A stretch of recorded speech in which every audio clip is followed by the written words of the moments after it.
Okay, so Grischuk goes for a Grunfeld, um, which is a favorite defense of MVL, um, and it has been popular, but I think we've been seeing it less and less at the top levels. And now it seems like there's some form of the Queen's Gambit almost every game, and Carlsen has been just fantastic at this grinding away sort of chess. But it seems like he takes his Grunfeld as a real challenge. And of course, in this line, it often leads to endgames. Black can take on d4 at some point and trade queens, and Grischuk avoids that. But in hindsight, he might wish that he had played it differently. This b5 is actually virtually unplayed, and I don't know if Grischuk had looked at it and had some ideas with it, or he just wanted to avoid the mainline theory. After all, Carlsen played a world championship match, and he has maybe more of a professional analysis team than everyone else does. What would he have in store? After the move b5, white can, of course, take on c5. But after takes and rook c8, black gets compensation for this pawn. White isn't developed. And, Grischuk probably was looking to play with the initiative. But Magnus just wasn't having any of that. I don't know if he's, ever analyzed seriously this b5 move, but he just thought, okay, I'll just develop my pieces. Just normal stuff. So black takes the knight. I don't know if there was a big imperative to do that. Not really sure.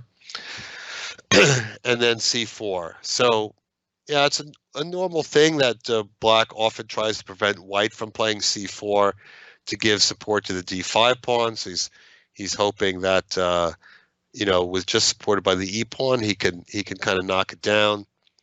But Magnus was really ready to handle this position. First, he just moves the bishop back, and now he runs his f pawn forward and brings the bishop back to guard everything. So now he's kind of ready to roll in the center. And after queen a3, maybe that's a little bit, too much preparation.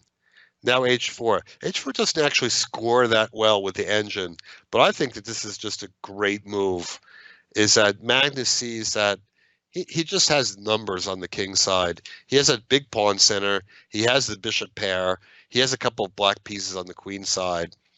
And just by throwing that h pawn up and making that one exchange, then when he starts using his center pawns, the king will really be opened up.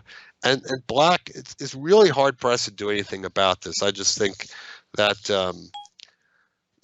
playing Magnus Carlsen, are you really going to defend this position? You have to be absolutely at the top of your game. So e6, he just plays h5, and he does not take that pawn right away. I guess white just recaptures, I think, would be the idea. Although even e5, I think, would be pretty dangerous.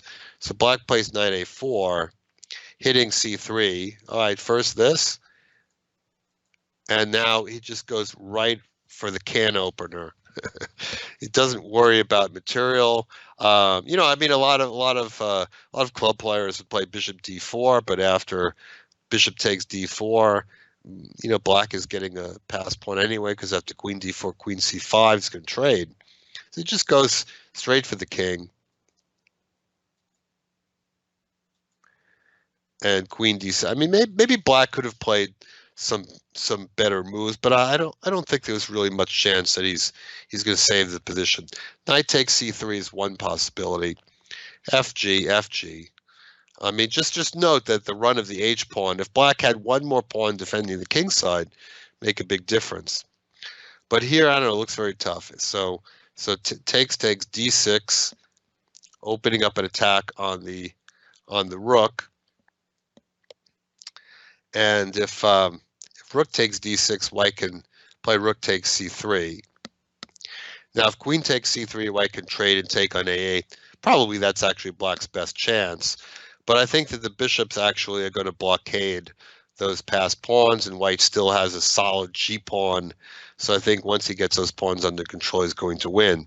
If bishop takes rook, bishop d5 check is pretty strong.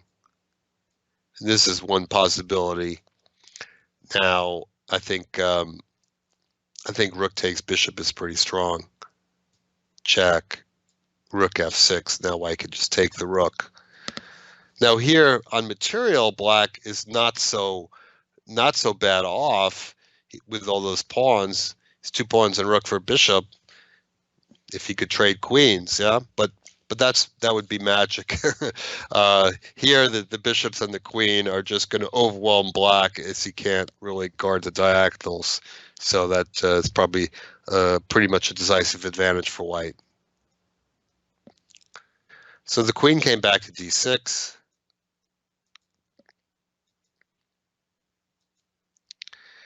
G takes f5, maybe not the best defense, but if queen f6 takes, probably d6 anyway. I mean, this move is always going to be strong. And like I said, I just don't see black defending. Looks like white just has too much attack. But now the queen is cut off from defense. And white could have played bishop h2, so that knight e4, he could just move the queen. But on knight e4, he does have this resource, takes, rook takes f7. Black is going to get mated if he takes that rook. So the king is now, pretty wide open, and I don't think we'll be able to survive. But knight e6. Well, he's hoping to sack the exchange, but sacking the exchange doesn't really help much because white still has all this pressure on the king. Black has but 1 pawn; it's not really doing anything, and so white just has to maneuver around a little bit, to kill the king. Rook h5, and then Grischuk doesn't see the threat coming. The biggest threat. I mean, there's a lot of threats, but this is a killer, because black can't even play rook e8 to open up a square for the king, so it's totally mate. Just absolute brutal win for Carlsen, not in his usual style, but it just shows his versatility, and he is just looking more devastating than ever.